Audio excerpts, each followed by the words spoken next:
Assalamualaikum warahmatullahi wabarakatuh. Saya Laras Ariska dari jurusan Ekonomi Syariah C semester 6 dengan NIM 1714178. Baik, di sini saya akan menjawab beberapa pertanyaan tugas ujian akhir semester MK Manajemen Perbankan. Langsung saja, soal yang pertama yaitu jelaskan prinsip mengenai penilaian pemberian kredit dengan analisis 5C dan 7P serta studi kelayakannya. Prinsip pertama yang dijadikan acuan dalam pemberian kredit kepada nasabah adalah prinsip 5C. Kriteria yang pertama adalah karakter, yaitu melihat bagaimana karakter dan latar belakang calon peminjam atau nasabah yang menjalankan kredit. Kriteria karakter ini akan dilihat dari wawancara yang dilakukan oleh pihak bank, biasanya bagian customer service.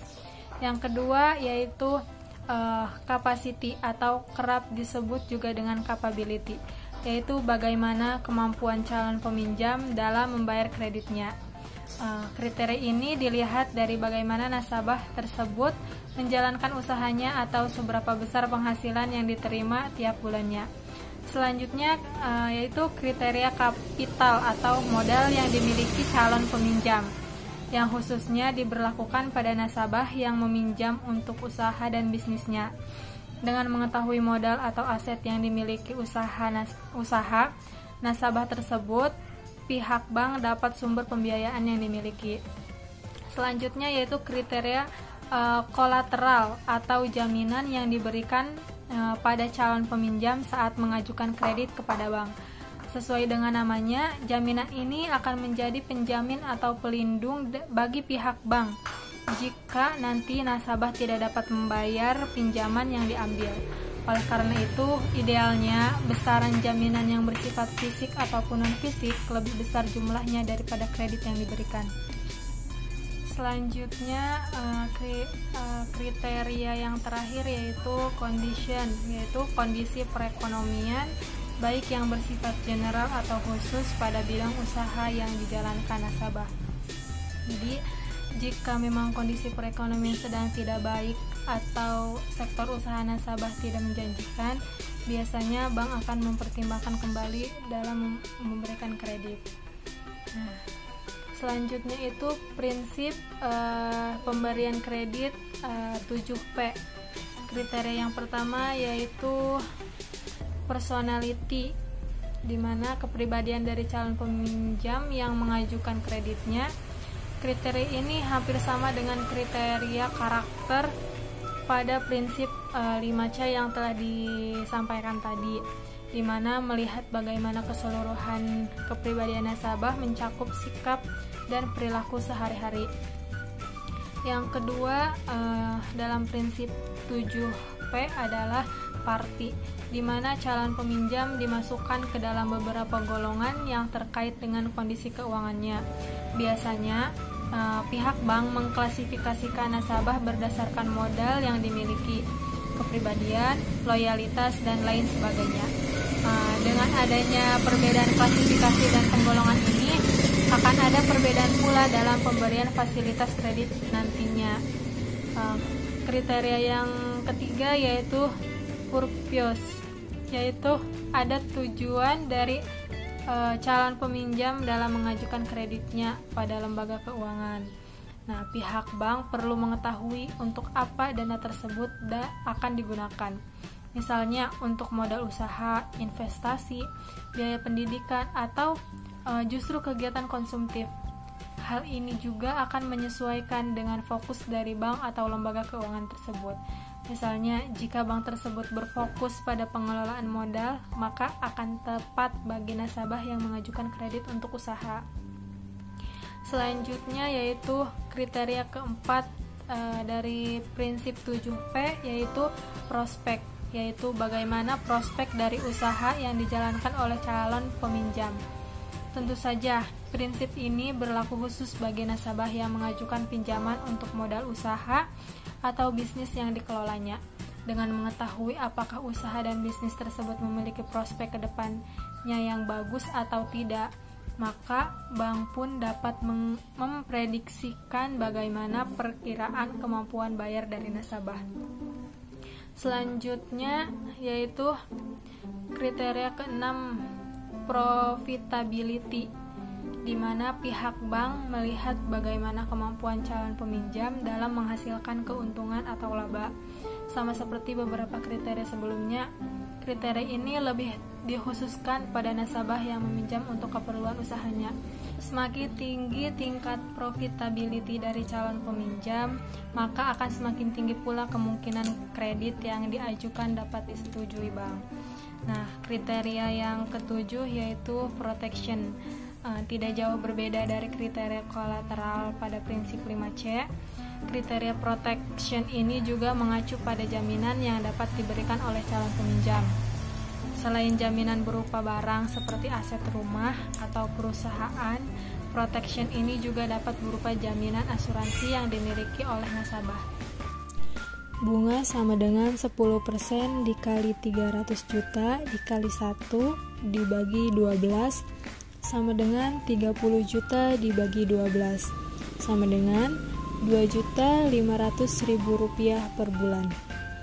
Pajak 15% dikali 2.500.000 sama dengan 375.000 per bulan. Bunga bersih per bulan sama dengan 2.125.000 per bulan. Bunga yang diterima Khalisa selama 3 bulan yaitu 2.125.000 dikali 3 sama dengan 6.375.000 rupiah. Pertanyaan yang ketiga yaitu jelaskan tujuan umum dari manajemen pemasaran bank dan jelaskan mengenai konsep-konsep pemasaran tersebut. Jadi secara umum ada 6 tujuan manajemen pemasaran, diantaranya yang pertama itu membangun permintaan. Penjualan hanya bisa terjadi bila ada permintaan dari konsumen. Untuk membangun permintaan tersebut, maka dibutuhkan berbagai upaya pemasaran untuk menimbulkan ketertarikan dan rasa penasaran konsumen terhadap barang. Yang kedua, membangun kepuasan konsumen. Tidak cukup hanya mendapatkan permintaan dari konsumen untuk mencapai target perusahaan. Tujuan selanjutnya adalah untuk membangun kepuasan konsumen dengan cara memahami kebutuhan atau keinginan konsumen, serta mengetahui bagaimana produk dapat memenuhi kebutuhan atau keinginan tersebut. Yang ketiga, mendapatkan market share.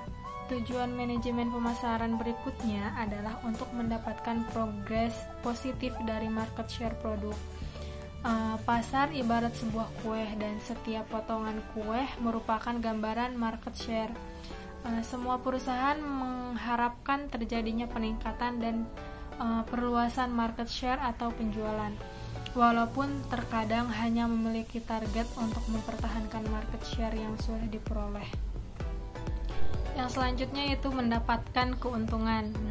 Target terakhir dari semua perusahaan itu adalah pasti mendapatkan keuntungan, dan setiap perusahaan pasti menetapkan nominal keuntungan mereka yang berbeda-beda sebagai ukuran keberhasilannya. Mencapai nominal keuntungan tersebut merupakan salah satu tujuan manajemen pemasaran. Bagaimana perusahaan bisa menjual dengan nilai margin optimal, bisa menghasilkan tingkat penjualan yang maksimal.